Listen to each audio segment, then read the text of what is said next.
Welcome to 25 Days of Cardboard on Cardboard Odysseys. I'm Matt, your guide on this festive journey through the world of cardboard games. Each day leading up to Christmas will unwrap a new adventure in collectible card games, board games, and all things gaming related. So grab your gaming beverage, settle into your gaming chair, and let's dive into the joy of cardboard. Welcome to 25 Days of Cardboard, where every day is a game day and every game is a holiday treat. Thanks for watching.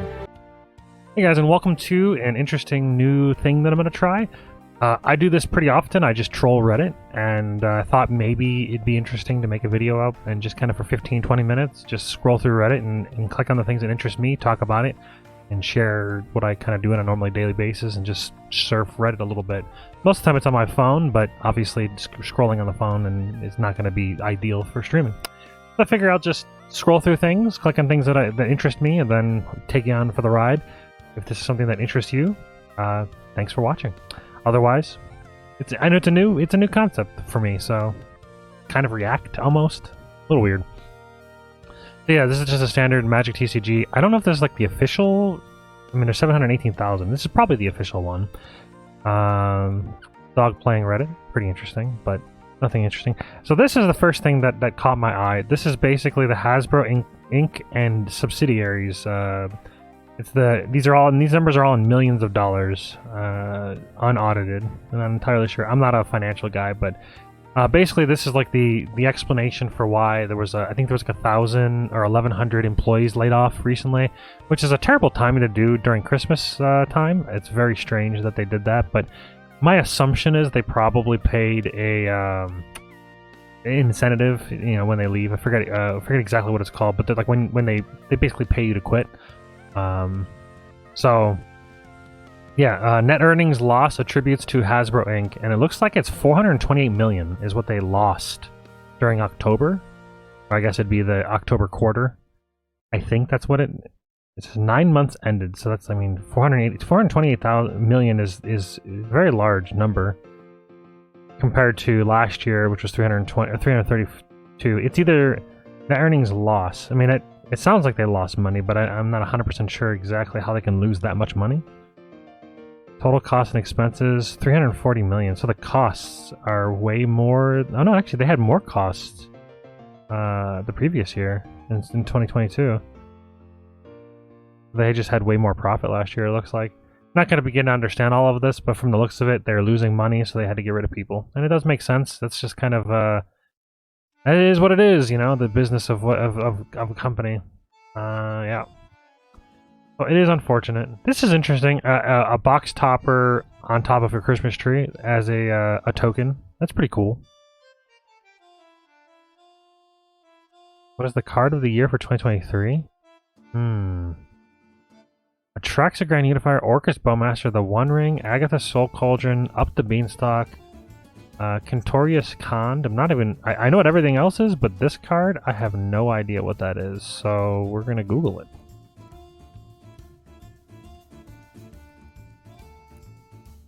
Is this the elephant guy? Whenever you cast a spell from exile, deal 2 damage to each opponent and you gain 2 life.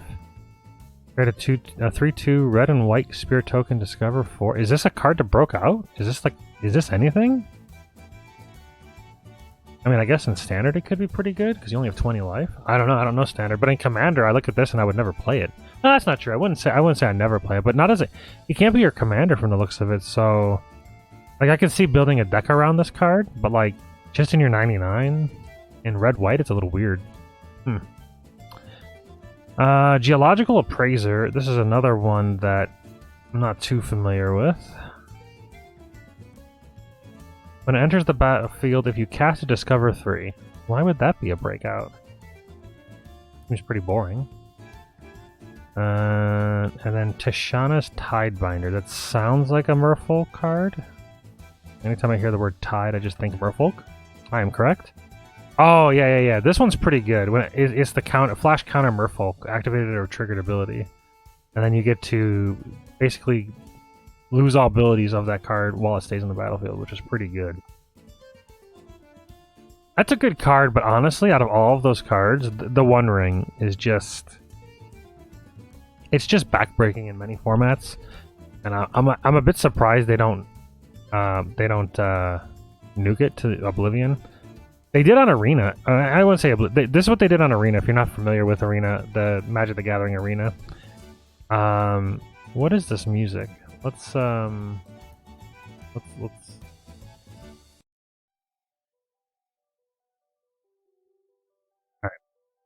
So what they did on Arena is the same casting cost and it does all of the same things except for it has 1 mana activation cost to do the draw card thing.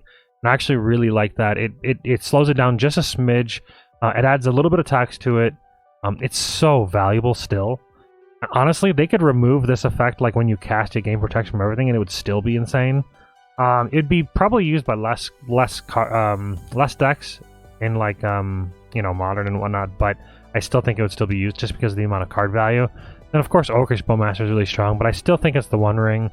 Atraxic Unifier was also super strong in Modern, I think. I watched a few games, and I think that's what was happening in Modern, basically.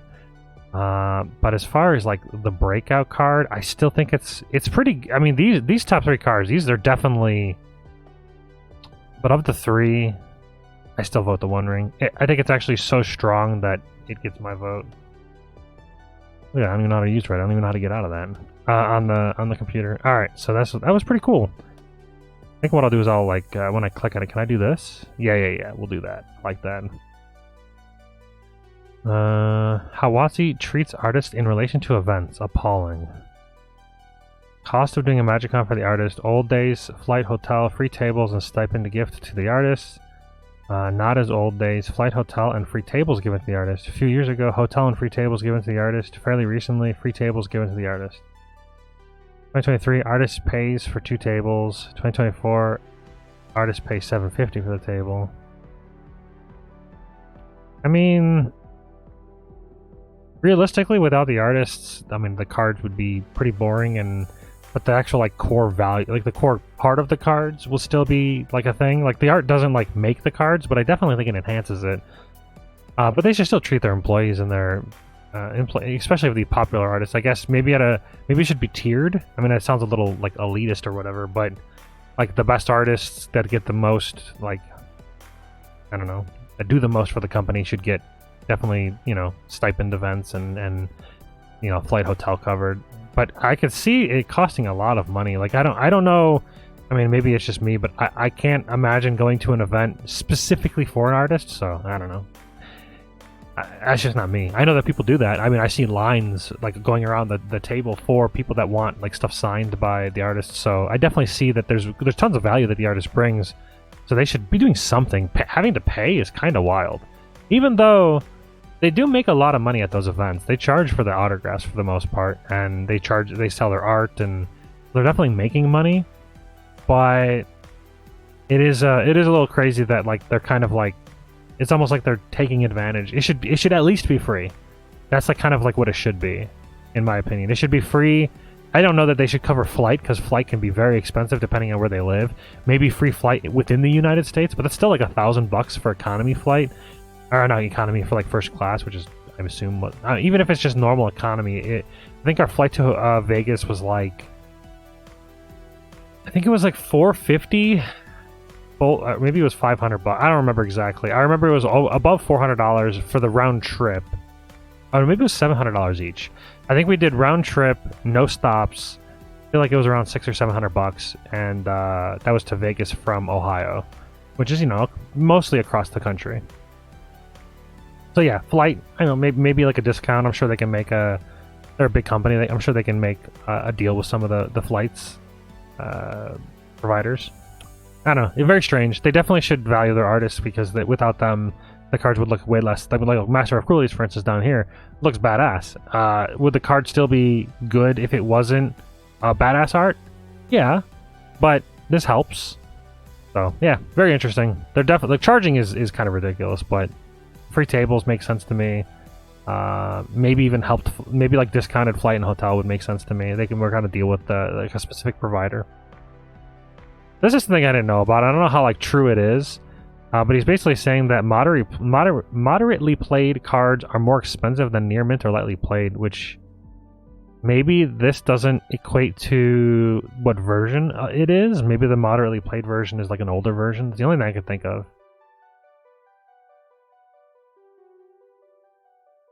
I don't understand this post. He lent his coworker his deck box, and this is what they sent. It's like tucked into the bed, and then there's like different pictures of it. Like maybe he's just trying to say that he's like taking good care of it. I don't know. Draft tournament with 5 people. I don't know who Paul Sean is, but he was one of the people that get laid off, so it's unfortunate for him and his family. He seems popular, almost 4,000 likes on the post, but I don't know who Paul Sean is. I tried looking at the Twitter, and he's a talent manager, producer, and Pro Tour caster. Oh, he's one of the casters. Oh, I probably know who he is, actually, because I've watched a lot of casts on YouTube. So there's probably a good chance that I actually know who this is. I just don't know people by names. I don't even know most celebrities by name, to be honest. I only know them because they kind of like get shoved down your throat in news. The cow is caught with the beanstalk. Interesting. This is one of the new cards from, I think, the Ravnica Remastered? Rule of Cool Dragon deck. Oh, for those of you that watch my deck on Sauron, the deck has played phenomenally. I've played 2 weeks so far. The first week, I got kind of screwed. Somebody played Back to Basics. If you're unfamiliar with that card is, it is a card that I feel like it's one of those cards that you should never play because it like deals with lands. I understand it. Like, the dude was playing Simic, so it makes sense to play just this card because it doesn't affect him at all. He's playing all basics. So like it does make sense, especially when you're like a late game deck and you want to like slow people down. I get it, but like if they don't untap at all. Non-basic lands just don't untap. It's different than like, I don't know, like the cards that like prevent, like you have to like just select a number to untap, but just no untaps. When you're playing a 3-color deck, 4-color deck, 5-color deck, even in budget or even without a budget, you're still playing a lot of non-basic lands. And maybe that's punishing the players that are running the non-basic lands. I think I ran 8 in my deck. So I wasn't like completely locked out, but man, it slowed the game to a crawl. Everybody, like the one guy had no lands that he could play and untap. Like the other guy had like, he was just running a 2-color deck, so he was running a lot of basics, so he wasn't too affected by it either. But like me, I had like 1 land untapped. It was just, and it was of a color that I couldn't really utilize. It was rough, but I think I still got second place, so it wasn't terrible. But it just made the game brutal. I definitely think that I would have probably ran away with it without that card in hand, or without that card in play. So you know, it has a purpose, but it's one of those unfun cards, I guess, to play against. It was pretty bad. This is just lore about something that I'm not a real big lore guy. Ravnica Remastered Seal Draft is now up on Draft Sim. That's pretty cool. If you guys are into Draft Sims, check out the forums. The Reddits. Ryan Pentecost, Joda the Unifier. I don't know what that is. Calling the Week foil is printed as a book promo in Japan. Can I see what that looks like? Wow. Is that just the art, or is that the actual card? Maybe that comes with the actual art? How do I translate? Can I translate this? What's this? That's not it. I don't know, it's not detecting it because it's an English page. Normally there's like a thing up here. That's not it. I don't know. Any chance US release of this manga? Oh, it's a manga that you get this card in. Okay. All Week's cool, but it's where you sacrifice a creature and you gain 4 black mana.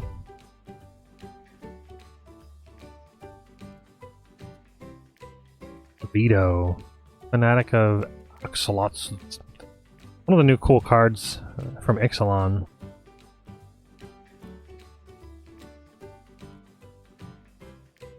That's pretty cool land. Oh, that's the Fallout lands. It's gonna be in the precons. I forget if there's gonna be collector's boxes of that as well. You'll probably get in collector's boxes as well. Oof. Damage Seeker Lair bonus card advice. You can contact WotC and they'll actually replace it. I don't know if you have to send the old card in, but why is it repeating? Oh, because I clicked off of it. Yeah, you can send the old card in and they'll fix it. That's a standard deck, I think, so I'm not going to have much of a input there.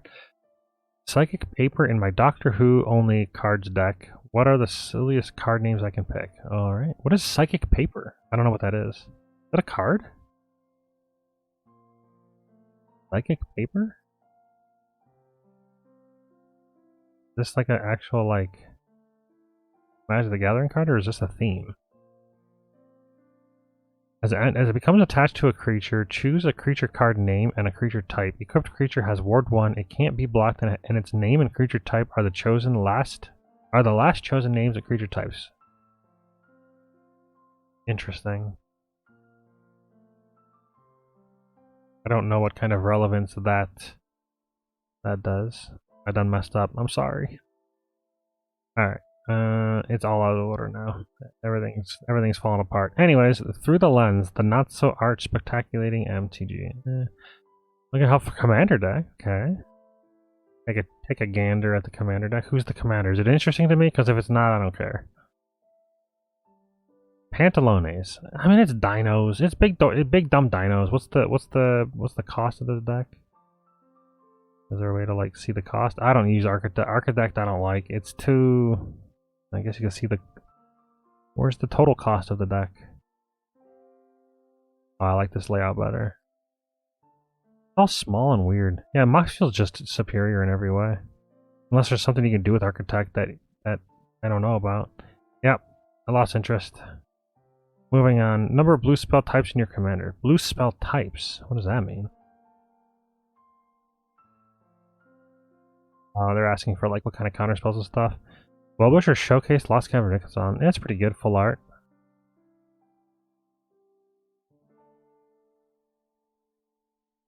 That upkeep cost final. Ask the Council of Nerds. We're trying to make a I don't have an upkeep deck. I've heard of that time before. Can't find from which expansion is this card. 4th edition? Probably. Although it has rounded corners, that might be beta.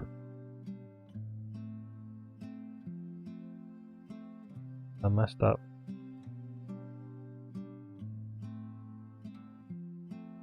What sets were these released then? View all prints. So was that black bordered, white bordered?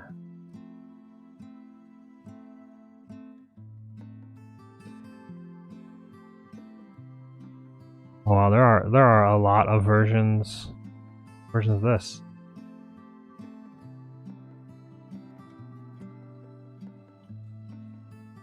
I don't even see what version this is. English non-foil Summer Magic. Well, it's not gonna be that one. I wish I could see all the prints. Maybe it's probably 5th edition. Oh, that's not the right art. 4th edition black border, 4th edition. So I think I was right. I think it's 4th edition. That's my guess. 4th edition. Ravnica Remastered Rarity Downshifts. This is interesting. What was all downshifted? So from uncommon to common, new to pauper. Boros Elite, Sinister Sabotage, Greater Forgeling, Tin Street Dodger, Sprouting Renewal, Judge's Familiar, Slitherhead, and Merfolk of the Depths, which I'm not entirely sure I know what any of those cards do. Judge's Familiar sounds like that blue. It's like a blue-white that it's a flyer blue-white that does something. I was right. Blue-white flyer. Oh, that's actually a really good one. Wow, that in Pauper is going to be pretty nice. Pretty powerful, actually. I know it's a pretty weak card, but like overall, it's actually still pretty strong. Rare to uncommon, Cerulean Sphinx, Quicken, Woebringer Demon, Demon Fire, Rakdos Pit's Dragon, Siege Tower. I'm sorry, Siege of Towers, Stalking Vengeance, and Wormcoil. Wormweaver Coil. I thought it said Wormcoil Engine for a second. I'm like, excuse me?